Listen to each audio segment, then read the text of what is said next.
안녕하세요. 전시영입니다.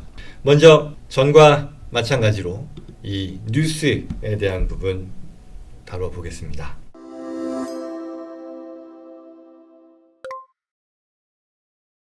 첫 번째는 미국인들이요 살고 싶어하는 도시를 여론조사 해봤는데 그에 대해서 어떻게 나왔다라는 그런 내용입니다. 그래서 특히 이 시애틀이 그 중에 대표적인 도시로 뽑혔다라고 하고요. 그리고 동시에 시애틀 그리고 샌프란시스코, LA는 가장 살고 싶어하는 도시이면서 동시에 살고 싶지 않은 그런 도시에도 뽑혔다라고 하네요.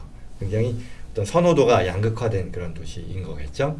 그래서 이와 같은 조사는요, 폴 피쉬라고 하는 여론 시장 조사 전문 기관이 한 건데 온라인 여론 조사였었다라고 하네요. 그래서 이 내용을 좀 더 구체적으로 보면 10대 도시가 버지니아에 있는 버지니아 비치, 그리고 또 시애틀, 샌프란시스코 이렇게 이어지는 거죠. 로스앤젤레스도 들어가고요. 그리고 피닉스 있는데 인터레스팅한 것은 로스앤젤레스라던가 샌프란시스코, 시애틀은 서로 다 들어가 있다라는 거죠. 그래서 여러분들이 어떻게 생각하시는지 모르겠어요. 저는 사실 시애틀 같은 경우는 되게 좋은데 어떤 면에서 좋아하는지는 충분히 이해하는데 나무도 많고 울창하고 굉장히 공기도 맑고 쾌적하잖아요. 근데 또 한편으로는 제가 시애틀 하면 항상 생각나는 게 그레이스 아나토미라고 하는 드라마 있잖아요. 의학 드라마인데 그게 아마 지금까지도 계속되지 않나 싶은데 굉장히 장수하는 그런 드라마죠. 그 배경인데 항상 비가 와서 그때 그 드라마 에피소드 중에 하나가 나왔던 게 시애틀이 전국에서 자살률이 제일 높은 그런 도시다라는 얘기를 했던 것 같아요. 그만큼 저도 출장 가고 했을 때 비가 많이 오고 그렇다 보니 또 풀이 더 울창하고 그런 나무도 많고 했었던 것 같긴 한데 그러면서 제가 선호하는 도시는 아니다.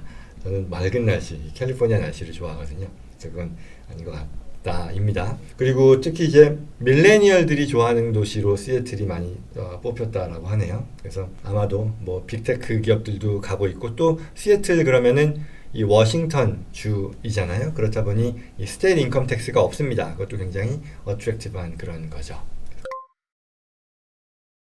두 번째로요. 요것도 좀 재미있는 소식이어서 다뤄보면 좋겠다 싶었는데요. 코스코 있죠? 코스코에서 피자도 팔고 핫도그도 팔고 치킨 베이크 등등 슬러시도 팔고 하잖아요. 거기서 핫도그 세트요. 핫도그 하나하고 음료수가 나오는 건데 이걸 1.5불로 지금 책정이 되어 있었죠. 이거를 평생 동안 바꾸지 않겠다라고 CFO였을 겁니다. 예, 그렇지. 여기 코스코의 CFO가 이번에 그 실적 발표를 할 때 이와 같은 걸 밝혀서 눈길을 끈다라는 그런 CNBC의 기사입니다. 빡빡해지는 이 수익성을 개선해야 되는데 그렇기 위해서 사실 인기 상품이잖아요. 이 핫도그 세트가. 저도 항상 가면 한 2번 가면 한 번 정도, 3번 가면 한 번 정도는 그쪽에서 피자나 핫도그 같은 거를 사는데 양질의 제품을 저렴하게 최대한 영원히 그렇게 유지하겠다라고 하네요. 그리고 또 하나는 저는 거기서 가격 대비 이게 정말 말이 되나 싶은 것 중에 여러분들도 아시겠습니다만 그 치킨 있죠. 그 로체서리 치킨 굉장히 큰 게 4불 99니까 전에 한국 뉴스에선가는 치킨을 6,000원, 7,000원에 한다라고 하는데 그 양은 사실 그렇게 아주 많아 보이진 않았었는데 그에 비하면 미국에서 물가도 더 높은데 미국에서 그 큰 치킨을 499에 한다라는 게 이게 맞나 싶은데요. 그것도 역시 그런 제품 중에 하나죠. 콤보 프라이스를 계속 유지하겠다라는 좀 재미있는 기사였었고 또 하나 이와 관련해서 마침 또 나왔던 게 이게 아마 같이 코스코에서 그 실적 발표에서 발표된 거 아닌가 싶은데 멤버십 피죠. 여기는 애뉴얼 멤버십으로 운영을 하는데 개인이 60이고 기업 어카운트가 120불인가 하죠. 그래서 회원권을 갱신하는 거에서도 이 갱신율을 확대하려는 노력을 하는데 그의 일환으로서 회원 회비 역시 올리지 않겠다. 사실 코스코가 직원들한테 가장 인기가 높은 그런 회사로 근무하기 좋은 근무 환경과 이런 베너핏 이런 것들이겠죠. 그걸로 굉장히 잘 알려져 있는데 그만큼 말하자면 좀 착한 이미지잖아요. 좋은 제품을 다른 데보다 저렴하게, 안 좋은 제품을 싸게가 아니라 좋은 제품을 시가보다 더 저렴하게. 그렇죠? 그렇다 보니 소매 업체들이 우후죽순으로 망해 나가는 중에서도 아마존에 영향을 받아서 그럼에도 불구하고 코스코는 계속 잘 하고 있잖아요. 그런 것들이 잘 유지되면 좋겠다는 그런 생각도 해봅니다.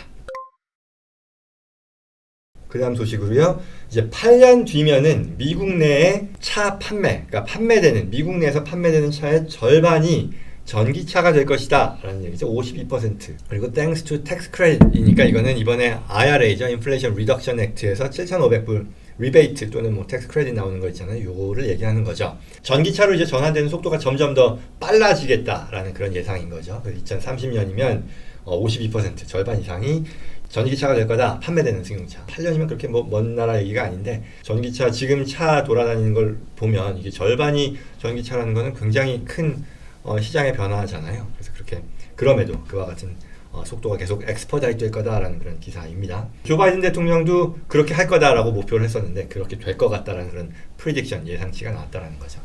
목표를 달성하게 될 거라는 거죠. 미국에서 차지하는 전기차 비중이 세계 평균을 앞지르는 시기도 더 빨라질 거라고 하니까요. 이 전기차로 전환되는 그 움직임이 굉장히 속도감 있게 진행되고 있다라는 거죠. 그래서 앞서 말씀드린 것처럼 이 텍스 크레딧이라고 하는 것이 IRA였었죠. 그 Inflation Reduction Act에서 7,500불 세액공제 혜택을 주는 거잖아요. 일반 그 소비자들을 대상으로요. 물론 조건은 있었죠.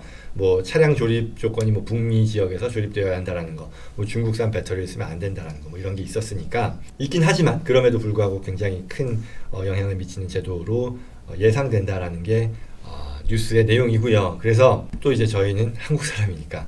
현대차, 그리고 기아차와 같은 한국 기업을 포함한 외국계 기업들의 움직임도 주목이 된다라는 것을 볼 수 있을 텐데요. 현대차 같은 경우는 조지아의 전기차 생산 전용 공장을 착공하려고 하는데 그 시점도 올해로 앞당기면서 이제 내후년부터는 이걸 가동하겠다라는 그런 입장을 검토하고 또한 사실 법이라는 게 통과가 되고 나면 그 법을 어떻게 구체화할 건지에 대한 이런 시행령 또는 레귤레이션들이 나오거든요. 그러니까 이렇잖아요. 법이 의회에서 통과가 되면 대통령이 서명을 함으로써 완전 입법화가 되는 거죠. 그럼 그에 맞게 이걸 집행하는 집행부인 연방정부, 뭐 이런 각각의 그 행정부에서 재무부와 IRS죠. 세법에 관해서는요.